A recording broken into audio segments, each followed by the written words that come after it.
Have you ever been told that you're too independent or too quiet? You're not strange or missing something. In fact, if you find comfort in solitude as you get older, it might actually point to some of the most remarkable strengths a person can have. While many assume that people who prefer to be alone are simply shy or withdrawn, the truth is far deeper. There's a distinct set of personality traits that often emerge in seniors who enjoy solitude. And once you understand what they are, you might see your quiet nature in a whole new light. In this video, we're going to talk about 7 distinct personality traits commonly found in seniors who like to be alone. These aren't negative qualities.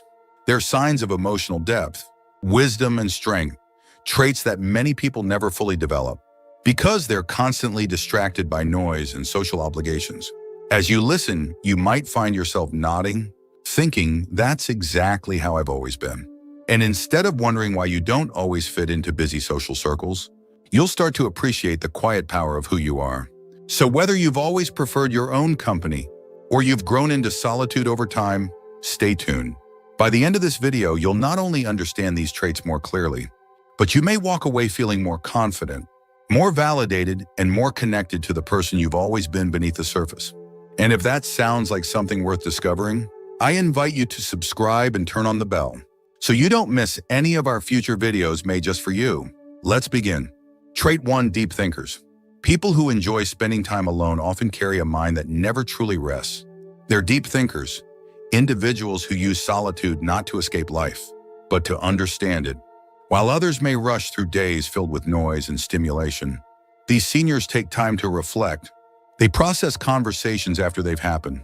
They revisit old memories not to dwell, but to draw lessons. They think about what things mean, not just what they appear to be on the surface. Take Leonard and Ralph, both 74. Leonard is always surrounded by people, clubs, meetings, phone calls. His calendar is full, but his thoughts often skim the surface. Ralph, on the other hand, spends quiet mornings with a cup of tea and a notebook. He writes about what he's learned, about what matters to him, and what patterns he sees in people and the world. He doesn't talk as much as Leonard, but when he does, his words land with more weight, because they've been carefully formed in the stillness of thought. Being a deep thinker doesn't mean being distant. It means having a rich inner world. It means your mind is a place you enjoy visiting. These are the folks who connect the dots, who ask why when others accept what, and who make sense of things most people overlook. They're not looking for surface-level chatter. They're seeking meaning in conversations, in books, in memories, and in the passing of time. And because of that, they often age with a sense of clarity. They don't fear silence. They use it. They don't need the world to validate their thinking because they trust their own judgment. That kind of mental self-sufficiency is rare, and it's one of the clearest signs that someone who prefers solitude may, in fact, have one of the sharpest minds in the room. Trait 2: Emotionally independent. When someone reaches a point in life where they feel genuinely comfortable being alone, it often signals something deeper than just preference. It points to emotional independence. Seniors who enjoy solitude aren't avoiding connection. They're simply not dependent on it to feel whole. They've learned that their peace doesn't rely on who calls, who visits, or who praises them. Instead, it's built from within. Consider Martha and Irene, both 77. Martha checks her phone, constantly waiting to hear from family, feeling hurt when a day goes by without a call. Her mood rises and falls depending on others' attention. Irene, in contrast, begins her day with a walk, makes a light breakfast, and reads in the afternoon. She loves her family dearly, but doesn't need constant interaction to feel valued. Her joy isn't tied to other people's behavior. It's steady, like a well that fills from the inside. This kind of emotional strength doesn't come overnight. It's forged through seasons of disappointment, loss, and growth. It often appears in people who faced life's trials, widowhood, illness, betrayal, and discovered that even when others weren't there, they could still stand on their own. That kind of resilience is not loud or flashy, but it's powerful. Emotionally independent seniors are calm in the face of distance. They understand that love isn't measured by how often someone visits, but by the quality of connection when it happens. They don't overreact. They don't beg for attention, and they don't take every silence personally. Instead, they use that time to build themselves. They rest. They create. They enjoy small rituals. They refill their own cup. And ironically, because they don't cling to others, people often feel more drawn to them. Their peace becomes contagious. Their presence feels safe. So if you find that you no longer need external approval to feel content, that you can weather emotional storms without unraveling, you're not too withdrawn. You've just grown into something many people spend a lifetime chasing: emotional freedom. If you're still watching this video and finding these insights valuable, please comment number 2 below to let me know you're here. And if you haven't subscribed yet, I recommend you subscribe and turn on the bell so you don't miss any videos. Your support helps us continue creating good content to inform and inspire you. Now let's move forward. Trait 3, highly observant. People who prefer solitude often see more than they say. While others might be busy talking, planning, or rushing, quiet seniors tend to notice the details. The way someone hesitates before answering, the way a bird lands near the window, or how the sky shifts in the early morning. They live with a level of awareness that isn't always obvious, but it's always present. Think about Howard and Ben, both 70. Howard spends most of his days surrounded by conversation, always in the middle of things, but rarely remembers the small stuff. What someone was wearing, how they were feeling, what they didn't say. Ben, meanwhile, spends time alone tending to his garden, reading, or just sitting on his porch.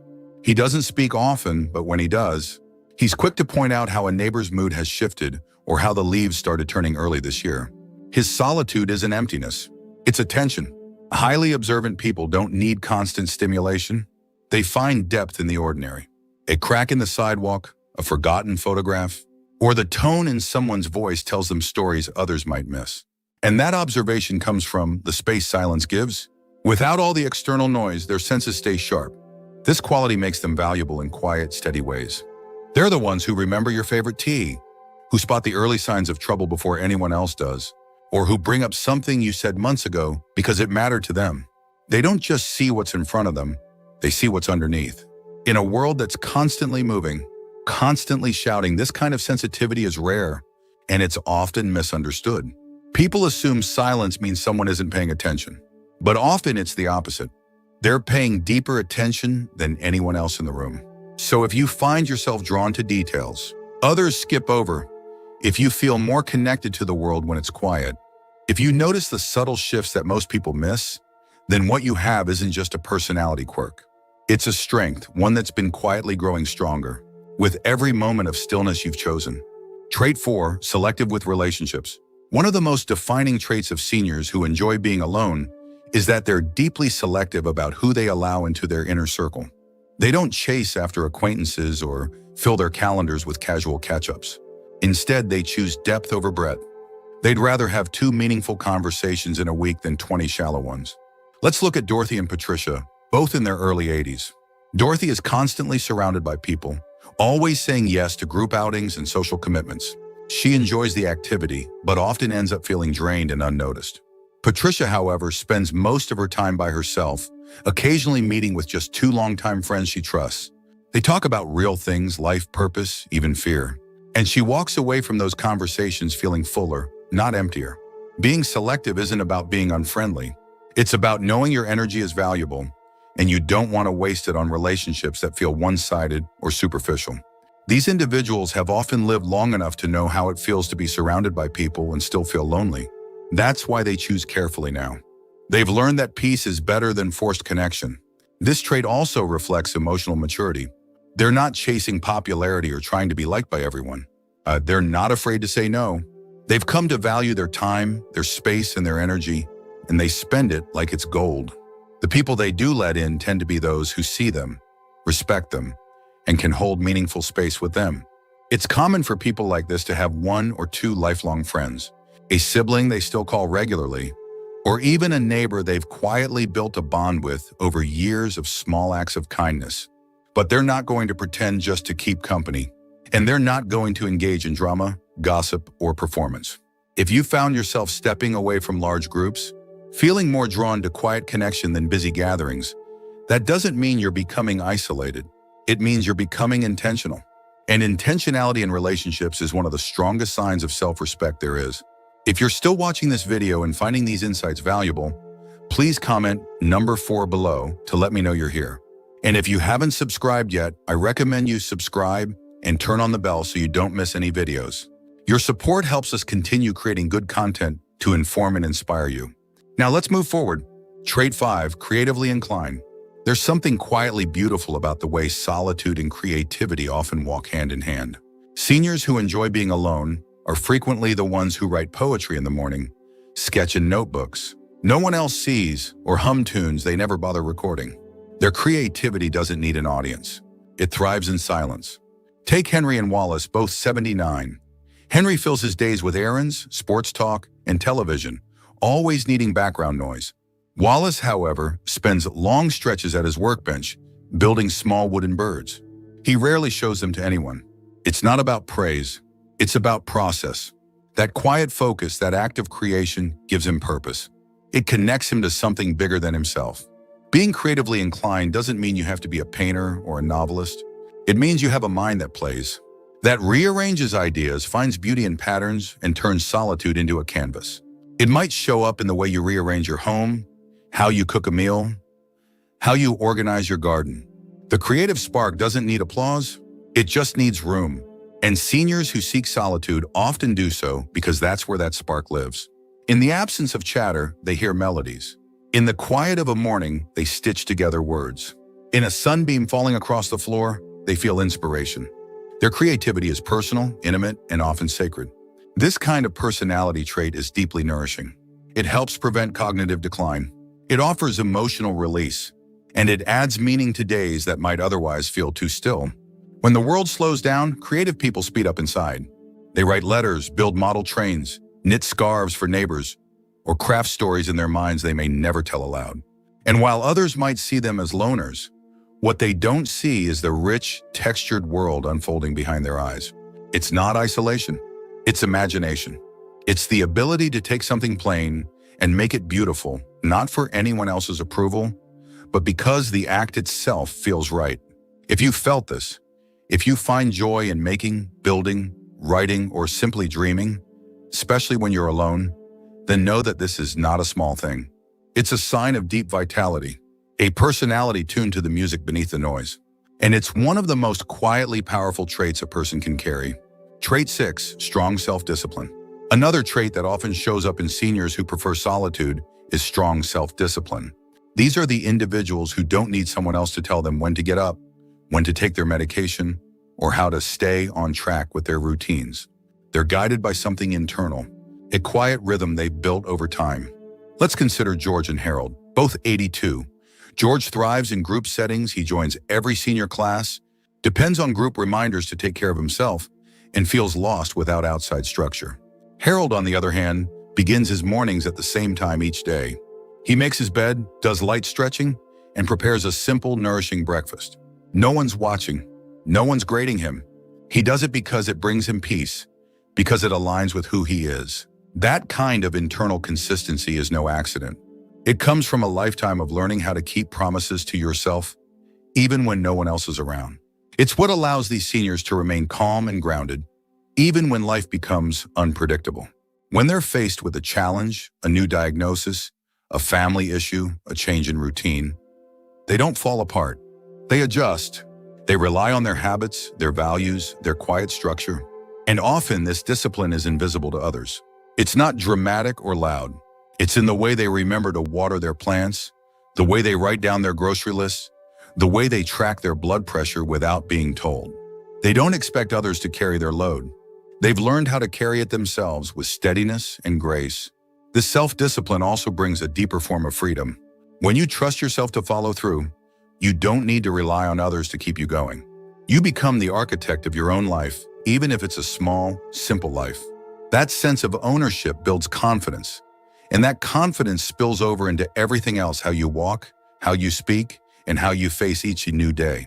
So if you've found that you can stick to routines without being told, that you hold yourself to a certain standard, even when no one's watching, then recognize that for what it is, it's not rigidity. It's self-respect, and it's one of the clearest signs of a strong, quiet character. If you're still watching this video and finding these insights valuable, please comment number 6 below to let me know you're here. And if you haven't subscribed yet, I recommend you subscribe and turn on the bell so you don't miss any videos. Your support helps us continue creating good content to inform and inspire you. Now let's move forward. Trait 7, spiritually grounded. There's a kind of peace that settles over people who no longer need the world to keep them company. Seniors who enjoy solitude often carry this quiet peace, not because they've given up on connection, but because they've developed a deep connection within. They are spiritually grounded. Take Eleanor and June, both 84. Eleanor keeps her television on all day, not because she's watching, but because she hates silence. She feels uneasy without noise, unsure of what to do with stillness. June, however, embraces that quiet. She sits by the window with her hands resting gently in her lap. She doesn't pray in the traditional sense, but she reflects. She asks herself questions. She thinks about the past, the future, and what might lie beyond both. Being spiritually grounded doesn't mean you follow a certain religion. It means you found a way to connect with something deeper, whether that's nature, faith, memory, or meaning itself. You've begun to understand that life isn't just about what you do, but how you carry it. This trait often emerges in people who have seen both joy and suffering.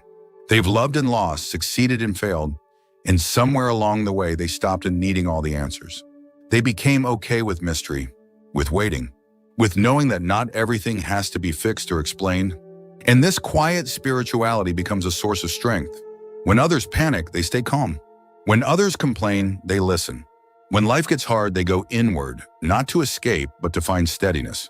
They've cultivated a relationship with the silence, and in that silence, they found peace. People like this aren't easily rattled. They don't chase distractions or beg for certainty. They sit with what is. And in doing so, they often become anchors for others, calm in crisis, steady in storms, and gentle when the world feels harsh. So if you find that solitude brings you comfort instead of fear, if you've learned to feel something sacred in the quiet moments of life, then you carry one of the most powerful traits a person can develop with age: spiritual depth. A kind of rootedness that no noise, no loss, and no change can take away. Final thoughts. Now that you've heard these 7 distinct traits, pause for a moment and ask yourself, how many of these sound like you? Do you find peace in silence? Do you prefer fewer, deeper relationships? Do you feel more connected when you're alone than when you're in a crowd? If so, you're not just someone who enjoys solitude. You're someone who's grown into your wisdom, someone who has shaped a life with purpose, reflection, and depth. Society often paints solitude as something to be feared or fixed. But as you've seen today, for many seniors, being alone isn't a sign of isolation, it's a sign of evolution. It's the result of years of living, learning, and letting go of things that don't matter. It's not about avoiding the world. It's about choosing your own pace, your own company, and your own peace. And these traits, deep thinking, emotional independence, sharp observation, selective relationships, creative flow, disciplined habits, and spiritual grounding, they don't just appear overnight, they're earned. They're the quiet rewards of a life lived with intention. So if you've ever wondered whether your love for solitude is something to be concerned about, let this reassure you, you're not withdrawing from life. You're connecting to it on a different level. You're not less social. You're more selective. And that means the people who do know you, really know you, see something special. Let this be a reminder that your quiet nature is not a weakness. It's a strength. And in a world that rarely stops talking, your silence may be the very thing that speaks the loudest. Thank you for joining us today. We'd love to hear from you. Leave a comment below and share one thing you learned today and how you plan to use it in your life. Your thoughts are important to us, so don't hesitate to share them. Reading your comments gives us great motivation and encouragement. If you enjoyed this video and found it helpful, please like, subscribe, and share. Your support helps us continue creating good content to inform and inspire you. Thanks for watching, and we look forward to seeing you in the next video.